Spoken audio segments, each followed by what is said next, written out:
Today I'm going to show you how to protect your sheets and ranges in Google Sheets. So what we're going to do here is we are going to protect this sheet. We can also protect a range of this sheet. So let's say there's certain parts of the sheet that you would like to protect. At the top, you'll see your ribbon. We're going to go to data, and under data, we are going to look down over here and we are going to say protect sheets and ranges. Now here on your right hand side, this window will pop up, and if you click on sheet, this is the name of the sheet.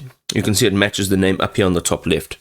You are now going to protect the entire sheet, and then you can also take out certain cells that you would like to not have under that protection, so that you can add a range and then you can add another range. So let's say it's like these few here and those few there that you don't want to set permissions for. If you are saying range, you are going to now go ahead and let's say, for example, we want this one. We're going to just do this. Okay, so this is now the range that we would like to protect. So whichever one you choose, what's essentially going to happen is you're going to say set permissions.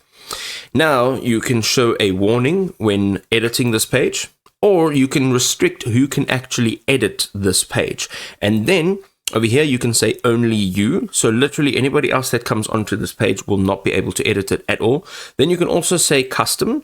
Here you can choose, let's say you have one or two other editors that you would like to add permissions for, but not everyone after that will have permission. So you can add their email addresses or their names if it's on your contact list right in over here. Once you're done, you're going to say done. This is now saved, and if you go up to File and you come down here to Security Limitations, you'll actually see it should come up over here. So that is how you can protect your sheets as well as ranges within your sheet.